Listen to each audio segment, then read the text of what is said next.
yakni sejak zaman Mesir kuno yang dibuktikan pada prasasti Burdi oleh orang-orang Mesir kuno. Jadi bukan tahunan, tapi udah ribuan tahun, ya. Cuma kadang-kadang ilmu ini jarang disampaikan kepada masyarakat sehingga awam, ya. Padahal ini luar biasa Pak. Kalau ini amalan bekam ini diamalkan oleh kita, boleh Bapak mau jadi praktisi bekam, kami bisa melatih insya Allah, ya. Saya dengan Pak Ustadz kalau mau, ya. Cuma kadang-kadang ada orang yang trauma dengan darah gitu, ya, pengen latihan tapi takut darah gitu, ya. Ini harus siap, ya. Menurut referensi lain, terapi bekam sudah ada sejak zaman Nabi Musa alaihissalam, ya. Pada sejak zaman Musa aja udah ada, ya. Ada pula literatur yang menyebut bahwa sejarah bekam dimulai sejak kerajaan Sumeria, ya.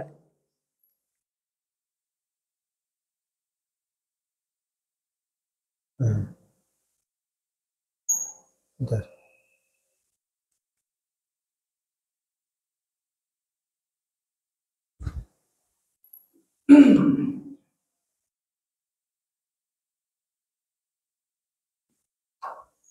Ini singkat aja ya, biar ini. Kaum muslimin sejak abad pertama hijrah juga mempraktikkan bekam. Bahkan Nabi Muhammad SAW banyak mensabdakan hadis-hadis tentang bekam, ya. Banyak Pak hadis-hadis mengenai bekam, ya. Jadi kira-kira Pak, kalau bapak-bapak di bekam kira-kira sehat apa enggak Pak secara ini? Secara medis sehat karena ini amalan Nabi. Kalau mengamalkan amalan Nabi ada kejayaan Pak. Ya, man ahya sunati faqad ahabani wa man ahabani kana mai fil jannah. Barang siapa yang menghidupkan sunnahku, kata Nabi, akan diberikan apa itu tadi tanda ciri-ciri orang yang cinta kepadaku, dan barang siapa yang cinta kepadaku akan bersamaku di surga Pak. Jadi niatkan bapak-bapak kalau di bekam Pak, niatkan mengamalkan sunnah Nabi, ada keberkahan, ya. Ibnu Sina atau apa Cina dalam bukunya Al-Kanun fi Atib, dasar-dasar pengobatan, banyak mengulas tentang bekam dan bedah. Buku ini merupakan salah satu rujukan utama ilmu kedokteran sejak abad 11 ya sampai pertengahan abad ke-18 ya. Jadi jelas Pak ya, jadi bekam itu ilmu yang sangat dianjurkan oleh para ulama, para ustadz, terutama terapis bekam untuk menjaga kesehatan. Karena tadi ya, kalau sudah terlanjur sakit Pak, nanti titik bekam tuh titik akupunktur, misalnya darah tinggi. Darah tinggi itu di belikat kanan Pak, di belikat kanan. Kalau jantung di belikat kiri. Ketika ada jantung Pak, penyakit jantung yang ada penyumbatan di bekam aja, ya. Itu bisa terjadi yang penyumbatannya itu keangkat, sehingga nggak usah dioperasi. Ya, kalau yang dioperasi itu biasanya sumbatannya sampai 80%, 70% ya. Itu nggak bisa Pak. Kalau udah ada penyumbatan seperti iyalah saraf ya, solokan lamun anu nyumbat moal disitiasa air panas siram tapi kedah dirojok Pak. Ada bayangkan ya nu kudu dirojok di dalam tubuh kita Pak. Nyawa hubungannya coba ya. Tapi dengan bekam banyak nih atas izin Allah ya, banyak yang terselamatkan. Karena yang penyumbatan itu bisa terangkat Pak, terangkat sehingga aliran darah akan lancar. Ketika aliran darah lancar, itu namanya sehat gitu. Jadi kata dokter sederhana, lamun ingin sehat mah tingkatkan perbaiki aliran darahnya. Makanya harus dengan olahraga, ya betul nggak? Ya kalau umur usia kita Pak, saya main badminton Pak, ya main futsal ulah, jalan kaki jalan kaki. Kalau bisa mah jangan pakai sandal, jangan sepatu, biar ini saraf-sarafnya ngalir terus sudah, ya. Ya. Nusuk musuh ta, ya. Saya nusuk musuh ta. Ya. Musuh pun pasti tak pakai sandalnya. Juburannya kan letak. Ya, jadi ilmu bekam ya simpan saja. Jadi ilmu bekam itu amalan siapa Pak? Ibu-ibu? Ya. Berapa biaya bekam? Kalau di BRC itu 100.000 rata-rata, ada yang 150 tergantung titiknya ya. Gitu. Silahkan Bapak investasi Pak. Ya, jangan sampai nanti kalau sudah stroke mah masalah ya. Ya, karunya apa? Karunya ka istri, karunya ka anak repotkeun. Ya, rek omega kan teu biasa rek omega ya. Di omehan, rek jalan kudu ieu ya. Maka jaga sehatmu sebelum sakitmu, itu hadis Nabi Pak ya.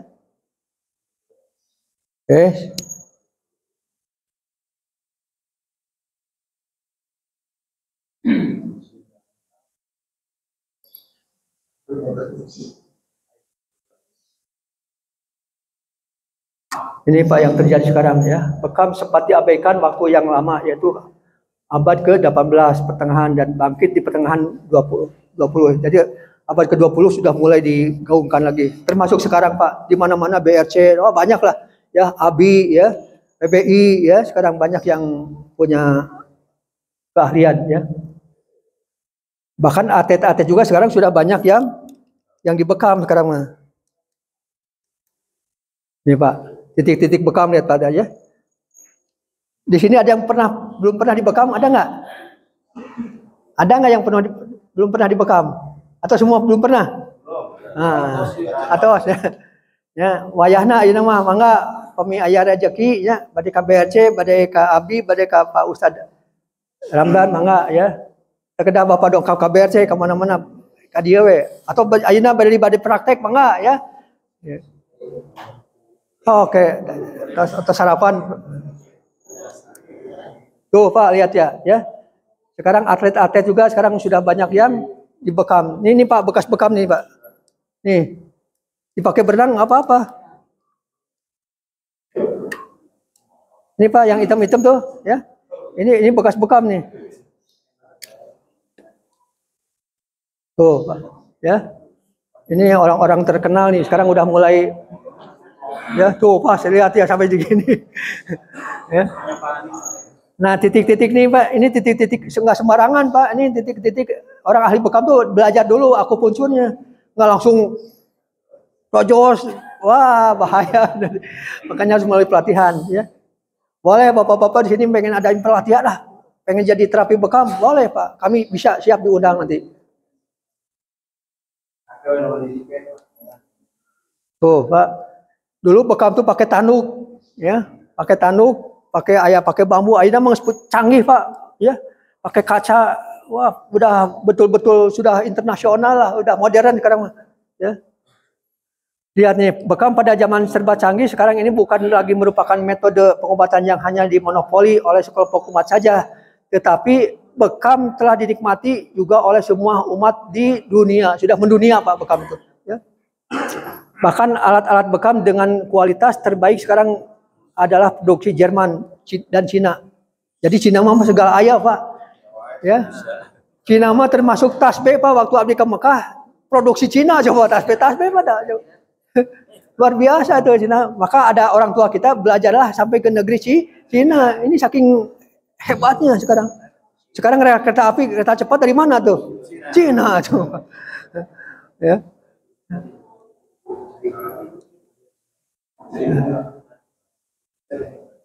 Oke, jelas Pak ya? Cukup ya?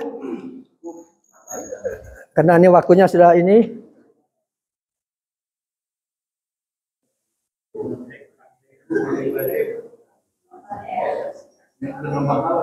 Ya. Ya, nah, definisi terakhir nih, Pak, terakhir ya. Definisi al-hijamah atau bekam ya. Al-hijamah dipanggilnya. Al-hijamah berasal dari bahasa Arab yang berarti menghisap Pak. Jadi dihisap lah, disedot lah ya.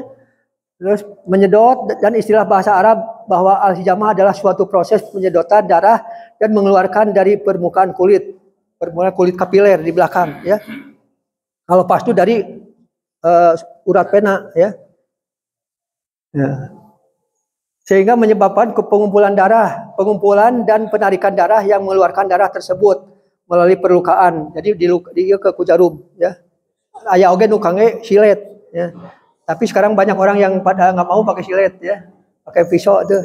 Ya. Kalau kurang-kurangnya Pak, kalau pakai silet atau pisau, kita kondisi dalam keadaan ini bisa terlalu dalam bahaya juga. Tapi dengan jarum sekarang kayak gini Pak, tek tek tek tek tek tek tek. Nanti boleh kalau mau praktek nanti ya. Ya. Hijamah adalah pengeluaran darah dari permukaan kulit perifer atau kapiler. Pelaku bekam atau praktisi bekam disebut al-hajam ya. Alat yang digunakan untuk bekam disebut al-mijham ya. Mijham. Barangkali itu ya, karena ada jam 6. Silakan yang terakhir kalau ada yang bertanyakan silakan. Dari bapak-bapak cukup? Ya boleh. Idealnya kalau di bekam kan kalau sunahnya 17, 19, 21. Ya. Nah, itu kondisinya apakah jaga kesehatan. Kalau ada yang sakit dalam 1 bulan itu standarnya seperti apa? Apakah disunahkan dulu puasa ayam unggun dulu, lalu dibekam, baiknya seperti apa? Dan untuk cara pengobatan, apakah harus patokannya di tengah bulan itu yang 17, 19, 21 atau gimana gitu? Atau di awal bulan bisa nggak dibekam? Gitu. Terus kondisi tubuh kita gitu ya, baiknya seperti apa?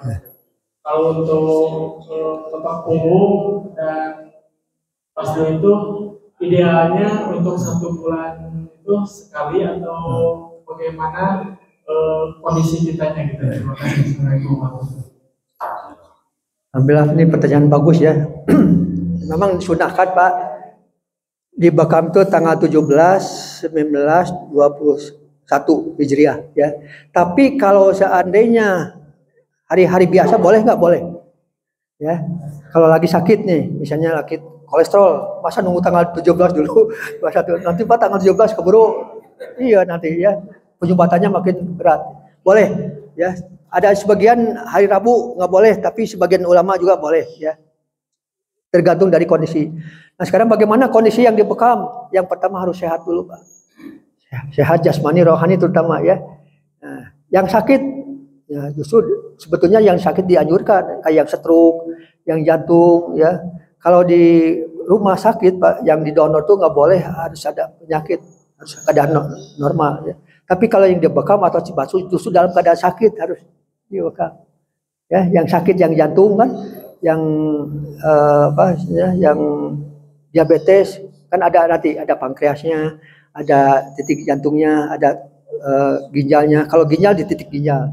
Tapi yang cuci darah tidak dianjurkan untuk dibekam karena sudah banyak ini. Termasuk yang HIV ya. Yang HIV tidak dianjurkan. Tapi kalau yang biasa-biasa pengen sehat Pak, saya mah sebulan sekali. Kapan waktu dibekam? Sebulan sekali ya. Kalau bisa ya minimal atau 3 bulan sekali malah mengeluarkan atas pengawas kesehatan gitu. Jadi jelas banyak. Nah, apakah harus puasa dulu? Ya, mau lagi puasa juga nggak apa-apa, ya nggak puasa juga nggak apa-apa, ya bebas ya bebas waktunya. Ada lagi? Cekap ke atas? Kalau bedanya bekam dengan donor? Nah, kalau donor kan dari urat penanya. Ya, nantinya setelah kita berdonor atau setelah Oh ya. sama enggak? Sama tujuannya sama untuk menetralisir darah-darah kental termasuk penyumbatan. Jadi intinya itu bekam atau donor darah itu sama untuk mengeluarkan toksin-toksin. Tahu toksin tahu? Racun ya. Kalau kita ngerokok tanya, hati-hati ya. Peminum, tukang mabok kena dibekam atau di donor ya. Kan pengalaman lah mungkin udah banyak Pak orang-orang yang dibekam Pak oleh atau dipastu sama saya. Itu bedanya apa? Orang yang biasa tanpa rokok dengan yang perokok tuh dari darahnya nanti kelihatan Pak hitam ya. Perokok itu hitam Pak ya. Atau tukang minum hitam, narkoba itu hitam Pak. Siga arang we gitu ya. Ya, jadi gitu Pak ya. Jadi bekam itu bedanya bekam donor darah dengan pastu bedanya sama untuk mengeluarkan toksin. Manfaatnya apa? Sama, ada kekurangan dan kelebihan. Cukup? Totok punggung mau 5 menit mau nggak buat totok punggung? Boleh ya? Ya. Nggak apa-apa lah, ada jarang-jarang ini ya. 5 menit aja, 10 menit. Ini untuk gambaran aja nih.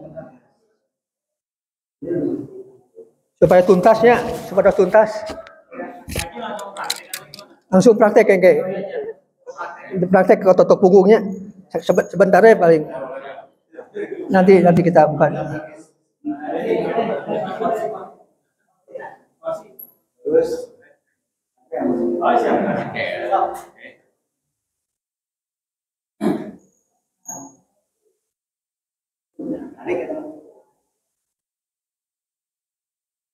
Menunjukkan siap udah terapi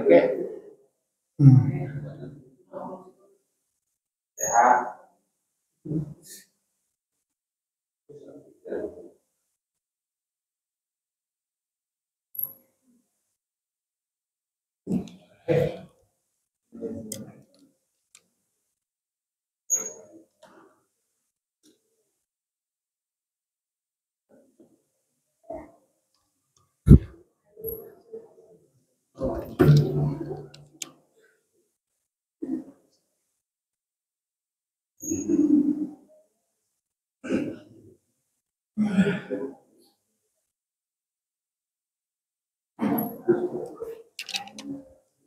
Ini pernah dengar totok punggung, Pak?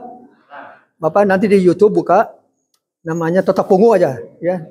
Guru saya, Pak, langsung Master Indonesia, guru saya langsung, namanya Ustadz Abdurrahman, ya. Sejarah ilmu pengobatan sama tuanya dengan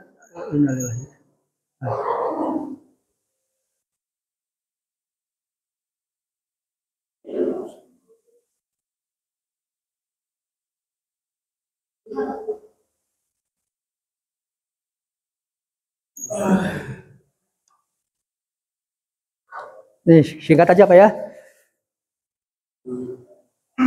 Nih, jadi Allah sudah memberikan ilham bagi manusia untuk mempelajari ilmu pengobatan. Macam-macam Pak, ada terapi kaki ya, ada totok punggung, ada bekam, ada pasdu, ada yang krek-krek, sekarang ada krek-krek ya. Nah, ya, ya, jadi ilmu Allah itu luas ya, ilmu Allah itu.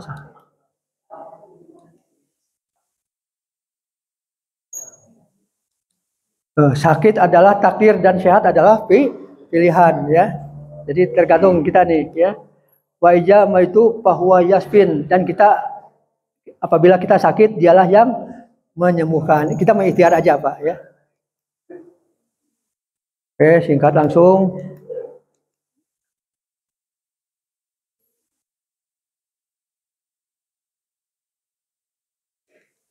Nah Pak, ini punggung manusia Pak ya. Ini biar Bapak paham. Nah di sini Pak, ini jantung tuh di sini Pak, area sini. Jadi kalau yang sumbatannya sini, ini yang mengakibatkan harus diring itu. Ya. Nah ini tensi Pak, darah tensi.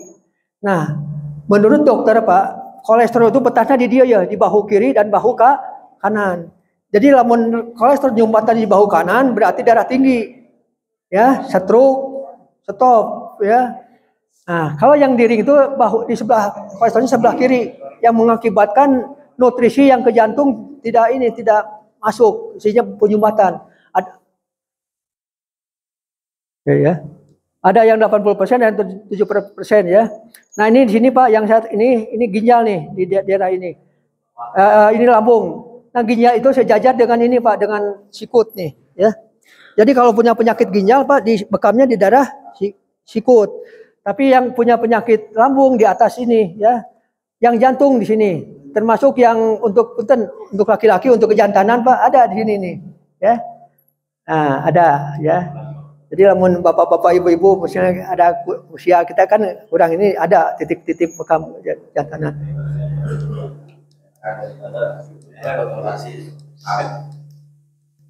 Oke.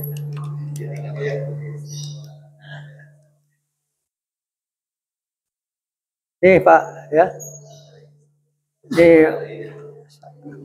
tubuh manusia nih seperti ini nih ya, ada kiri ada kanan. Nih titik paru-paru Pak di sini nih, kalau ada punya paru-paru Pak, ini nanti di bekamnya sebelah sini atau di topung sebelah sini ya, ya di belakang di punggung. Ya, ini punggung Pak, ini punggung nih ya. Nah, sejajar dengan ujung bawah belikat di sini. Nah, titik ginjal Pak sejajar dengan sikut. Ya. Jadi kalau yang punya penyakit ginjal di sini di bekamnya atau ditotok dulu. Ya. Nih, ini kolesterol itu betahnya di sini Pak. Ini jantung, ini tensi, ini paru-paru, ini pankreas, ini lambung, ke bawah lagi ginjal, ya, pencernaan. Kalau bekam itu Pak sesuai penyakit atau keseluruhan? Keseluruhan, di bekamnya keseluruhannya. Ya, jadi ada sunahnya Pak, ada sunahnya, titik-titik sunah. Penyakit apa nih? Jantung yang di. Ya, betul. Biasanya Pak, terapis nanya dulu kepada pasien atau calon ya, punya keluhan apa? Pak, saya punya keluhan jantung, suka ungap wae. Nah, nusok ungap wae teh naon tadi penyakit naon ungap teh? Lain tadi pikiran ya sedih we ya. Nah, eta nu sok apa asma lah asmanya. Matak bapak-bapak ibu-ibu tong sering nyetel lagu-lagu sedih ya. Engke orangnya orang sedih we gitu ya. Kita ngobrol dengan bapak ketemu kamu tuh sedih wae. Enggak sehari-hari jadi secara tidak sadar Pak akan mempengaruhi kepada pikiran kita gitu ya.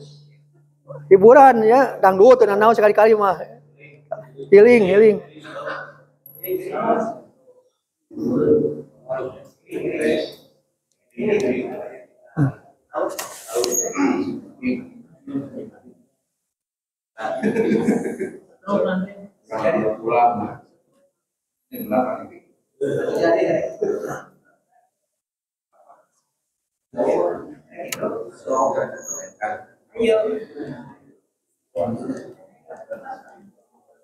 Nih Pak, ya, ini teknik totok punggung nih, mencari trigger point dulu, ya. Ada SOP-nya. Ini nanti hasil ditotok Pak, hasil ditotok, ini akan kelihatan Pak kulit itu, ya. Kayak dikerok tapi bukan dikerok, begini aja Pak, dibujar-bujarkan. Nah ini Pak, yang begini itu karena ada penyumbatan ini, ya. Iya, nanti lama-lama Pak, begitu Bapak atau misal Bapak notok gaduh penyakit ginjal, mungkin si itu naik Pak si kulit teh. Nolol. Begitu ditekan, Pak, kayak biri-biri nanti. Tuh, Pak, lihat nih. Ini penyakit jantung nih, Pak, hati-hati nih. Ya, ketika ditotok, Pak, ketika ditotok ini lama-lama akan nempel. Begitu ditekan oleh jempol, dia dekok kayak biri-biri gitu. Nah ini penyakit jantung nih, hati-hati Pak nih. Ya, nah dengan totok punggung akan mendeteksi Bapak itu dengan totok punggung sama dengan mendeteksi kayak dokter gitu. Ya, jadi nggak usah biaya mahal-mahal Pak, dengan ini aja totok ini. Ya, nah makanya dibujar-bujar. Ketika terus dibujar-bujar, memang sakit Pak, besoknya akan sakit. Tapi setelah 1 hari 2 hari akan nikmat gitu, akan enak. Tapi juga nggak bisa sekaligus langsung sembuh. Ya, totok lagi gitu. Nih Pak, ya ketahuan ya Pak ya, nempel kan ya. Nah ini ginjal nih Pak, hati-hati nih kalau ada tebel gini. Tuh Pak nih, ya. Ini Bapak setelah notok biasanya 1 jam Pak, 1 jam tapi terus bolak-balik. Nanti akan muncul seperti ini, tebal begitu ditekan ini berarti penyakit ginjal nih Pak nih, karena sejajar dengan ini. Nah lama-lama dibujar-bujar Pak, nanti akan kembali lagi normal lagi. Ya, sehingga lemaknya akan terurai. Kalau udah terurai ya otomatis sembuh gitu. Ya. Tuh Pak, lihat Pak, nih hasil ini nih. Hasil ya darah-darah yang udah apa? Ngumbat ini, ya. Jika gendok we tinggal. Tuh Pak ya. Ya. Jelas ya? Jadi semua sumbatan itu sumbernya dari punggung, tapi ada juga yang terapi dari kaki ya, melalui refleksinya. Ya. Nah sekarang mau praktek langsung. Ya, coba Bapak berhadapan dua-dua, ayo siap ya. Ya, sok. Saurang dia. Ayo kos itu.